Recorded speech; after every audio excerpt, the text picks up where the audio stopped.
यामध्ये दोन महत्त्वाच्या गोष्टी बैठकीमध्ये देखील या गोष्टींची चर्चा झाली. यामध्ये सगळ्यात महत्त्वाची गोष्ट अशी होती की हे दोन वेगवेगळे विषय होते.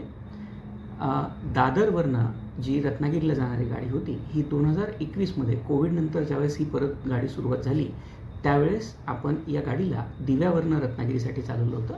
यामध्ये याची दोन मुख्य कारणं होती. एक तर ज्यावेळेस ही गाडी दिवा स्थानकांमध्ये क्रॉस करून पनवेलच्या डायरेक्शनने जाते, रत्नागिरीच्या डायरेक्शनने जाते, त्यावेळेस तिथं असणाऱ्या साधारणपणे 6 ते 7 सबर्बन ट्रेन्सना याच्यामुळे थांबावं लागत होतं. दिव्यामधील LC गेटशिवाय या गाड्यांसाठी जे 7-8 मिनटासाठी ज्या गाड्या बाकीच्या थांबत होत्या त्याच्यामुळे सबर्बनची पंक्च्युअलिटी जी आहे त्याच्यामध्ये खूप फरक पडत होता आणि सबर्बनच्या पंक्च्युअलिटीला खूप जास्त त्याच्यामुळे लोकल ट्रेन्सला देखील तिथं थांबावं लागत होतं. यामुळे या गाडीला 2021मध्ये शिफ्ट करण्यात आलेलं होतं.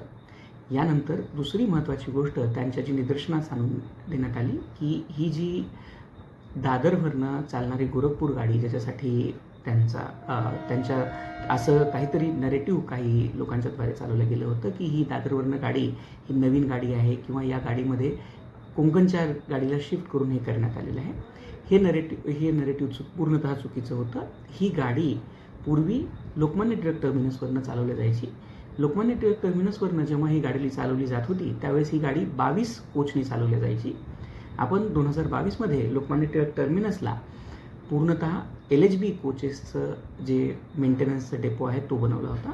त्यानंतर या गाडीचे 5 डब्बे कमी करून ही गाडी दादर स्थानकावरती शिफ्ट करण्यात आली होती आणि ही गाडी दादरवरनं गोरखपूरला चालवली जाते.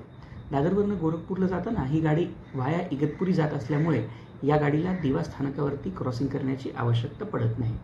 दुसरी महत्त्वाची गोष्ट त्यांच्या जी आपण निदर्शनास आणून दिली, साधारणपणे 2021 नंतर आपण जवळजवळ 100 सबर्बन सर्व्हिसेस ह्या मध्य रेल्वेवरती वाढवलेल्या आहेत.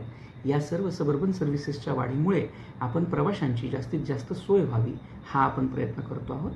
याशिवाय आपण त्यांना हे देखील जी माहिती आहे ती देखील त्यांना आपण त्यांच्यासोबत शेअर केलेली आहे, ज्याच्यामध्ये आजच्या दिवशी छत्रपती शिवाजी महाराज टर्मिनसवरून मडगावसाठी प्रत्येक दिवशी 6 पेअर गाड्या म्हणजे 6 जाणाऱ्या तसेच 6 परतीच्या गाड्या आहेत.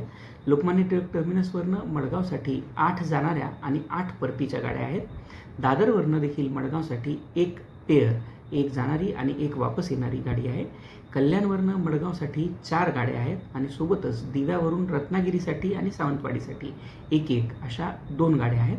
या एकूण 21 पेअर गाड्या म्हणजे प्रत्येक दिवशी 21 जाणाऱ्या आणि 21 येणाऱ्या या गाड्या मध्य रेल्वेवरनं चालवल्या जातात. याशिवाय वसई रोड, पनवेल या आणि मडगावला जाणाऱ्या अशा 25 पेअर गाड्या या देखील चालवल्या जातात. यामुळे कोकणामध्ये जायला किंवा गोव्याकडे जाण्यासाठी प्रवाशांसाठी एकूण 46 पेअरच्या रेग्युलर ट्रेन्स आपल्या मध्य रेल्वेतनं प्रवाशांसाठी उपलब्ध असतात. सोबतच मागच्या वर्षी जी आपण नवीन गाड्या ज्या इंट्रोड्यूस केल्या याच्यामध्ये 2023मध्ये जून 2023मध्ये छत्रपती शिवाजी महाराज टर्मिनसवरून मडगावसाठी एक वंदे भारत आपण एक्सप्रेस केली होती. सोबतच 2024मध्ये देखील बांद्रा टर्मिनसवरून एक मडगावसाठी एक स्पेशल ट्रेन आपण इंट्रोड्यूस केलेली आहे. सोबतच आपल्याकडे लोकमान्य टिळक टर्मिनसवरून मडगावला जाणारी जी गाडी होती ती पूर्वी आठवड्यातनं एकदा चालत होती. त्या गाडीची फ्रिक्वेन्सी आठवड्यातनं 4दा करण्यात आलेली आहे. हा बदल देखील नोव्हेंबर 2022 पासून कार्यान्वित करण्यात आलेला आहे. याशिवाय आपण होळी आणि गणेशोत्सवासाठी देखील आपण स्पेशल ट्रेन कोकण रेल्वेसाठी चालवत असतो. मध्य रेल्वेच्या माध्यमातून मागच्या वर्षी कोकण रेल्वेसाठी एकूण 52 समर स्पेशल चालवण्यात आल्या होत्या. याशिवाय होळीच्या वेळेस देखील 36 स्पेशल गाड्या चालवल्या गेल्या होत्या आणि गणपती स्पेशलसाठी प्रतिवर्षीप्रमाणे मागच्या वर्षी देखील एकूण 302 गाड्या ह्या केवळ मध्य रेल्वेवरनं चालवल्या होत्या. सोबतच एकूण 550पेक्षा जास्त ह्या स्पेशल ट्रेन ह्या चालवण्यात आल्या होत्या. यावर्षी देखील आत्तापर्यंत कोकण रेल्वेसाठी 54 स्पेशल ट्रेनची जी घोषणा आहे ही आपल्याकडनं करण्यात आलेली आहे, ज्याच्यामध्ये लोकमान्य टिळक टर्मिनसवरून करमालीसाठी, लोकमान्य टिळक टर्मिनसवरून त्रिवेंद्रमसाठी देखील आपण स्पेशल गाड्या चालवतो आहोत. सोबतच होळी स्पेशलच्या माध्यमातून आपण 18 स्पेअरच्या गाड्या या देखील चालवतो आहोत. लोकमान्य टिळक टर्मिनसपासून मडगावसाठी, दादरवरून रत्नागिरीसाठी आणि सोबतच लोकमान्य टिळक टर्मिनसपासून TVCNसाठी या आपण गाड्या चालवतो आहोत. एकूण ज्या दिवा स्थानकामध्ये जी कनेक्टिव्हिटी आपण जर पाहिली तर साधारण 490 सबर्बन ट्रेन ह्या प्रत्येक दिवशी दिवा स्थानकामध्ये थांबतात.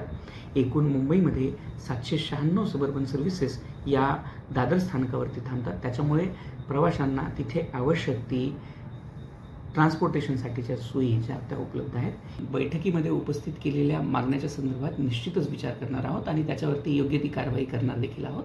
परंतु एक गोष्ट मी निदर्शनास आणून देऊ इच्छितो की या गाडीला आपण ज्यावेळेस शिफ्ट केलं होतं तो एक कॉशियस डिसिजन होता, विचार करून घेण्यात आलेला निर्णय होता आणि त्या निर्णयानंतर आपण साधारणपणे 20 ते 30 ज्या सबर्बन गाड्या आहेत त्या गाड्यांची पंक्च्युअलिटी देखील सुधारू शकलेलो आहोत आणि त्यानंतर आपल्या मध्य रेल्वेवरती मुंबई मंडळावरती साधारणपणे 30 ते 40 सबर्बन सर्व्हिसेस देखील वाढवण्यात आलेल्या आहेत.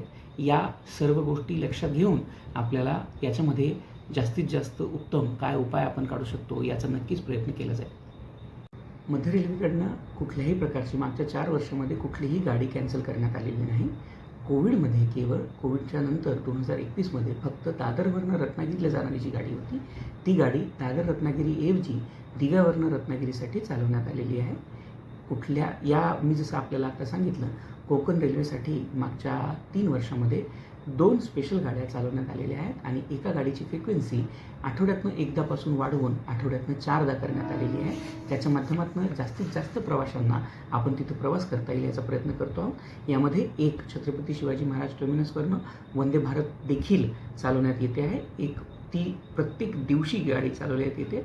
बांद्रा टर्मिनसवरनं मडगावसाठी आठवड्यातनं 2दा एक गाडी चालवण्यात येते आहे आणि लोकमान्य टिळक टर्मिनसपासून मडगावसाठी जी पूर्वी आठवड्यातनं केवळ एकदा चालवली जायची ती गाडी आता आठवड्यातनं 4दा चालवण्यात येते. म्हणजे त्या गाडीच्या देखील फेऱ्यांमध्ये 3ची वाढ करण्यात आलेली आहे.